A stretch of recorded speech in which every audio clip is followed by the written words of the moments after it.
Age 753.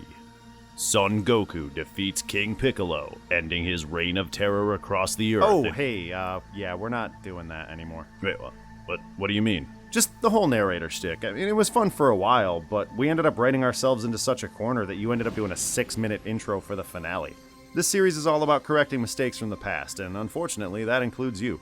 Well, what am I supposed to do now? I don't know, what if you go work on another Smug Stick video? Alright, first off, I see what you did there. And second, fine, maybe I will. And maybe I'll go make my own what-ifs while I'm at it. Good! I bet people would really like to see that!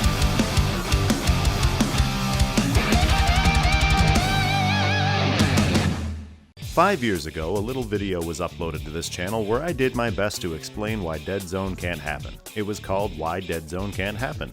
A lot's changed in the world of Dragon Ball since then, so I thought it would be a good time to take a look back. Unless this is your first time here, in which case there was no first video, also welcome. Let me start off by addressing the elephant in the room. I know that the movies aren't canon. I know that you know that the movies aren't canon. This video isn't called Dead Zone Can't Happen, that would be silly. It's Why Dead Zone Can't Happen, Redux. And to be honest, for this movie I stand by my original reasoning, so let's start off with what I got right last time. This movie takes place on the same day as Episode 1 of Dragon Ball Z, and I will die on this hill. I promise I'll do my best this time around and not rely on outfits and hairstyles to prove my points every time, but there's a reason that whole trend started to begin with, and it's this movie and more specifically this scene. I know I joked around last time about Bulma changing clothes often, but it's true, and why wouldn't she? She's loaded and can carry her entire wardrobe around in capsules. The only time she goes multiple days without an outfit change is if she's off planet, and even then she could have if she wanted to. So this meeting at Roshi's looking nearly identical to the start of DBZ, coupled with no one in the film really seeming to have any sort of soft spot for Piccolo, is absolutely meant to establish an alternate timeline for the movies, with villains that largely borrow elements from whatever is happening in the main story at the time of their release.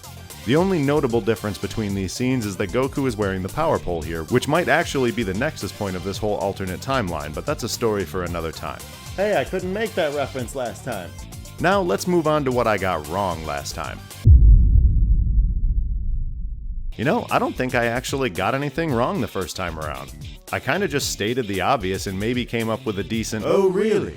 I watched your little video on GodTube and I noticed a little discrepancy."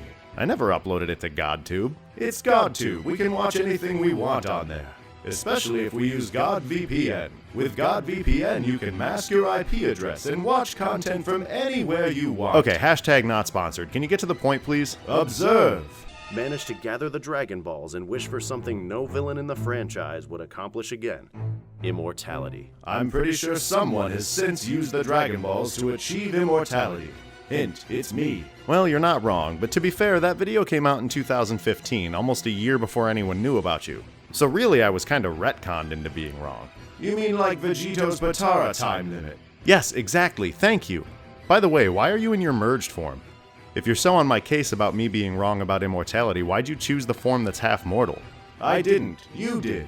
You provide my voice, and using the layered voices of my merged form helps cover up your lack of talent. Rude. And while we're splitting hairs, when are you going to address you saying Piccolo's stretchy arms was a movie-exclusive technique when he clearly used it in the 23rd World Martial Arts Tournament? I already did that in Lord Slug, and now I'm not gonna have anything to talk about when I do its Redux. You didn't anyway.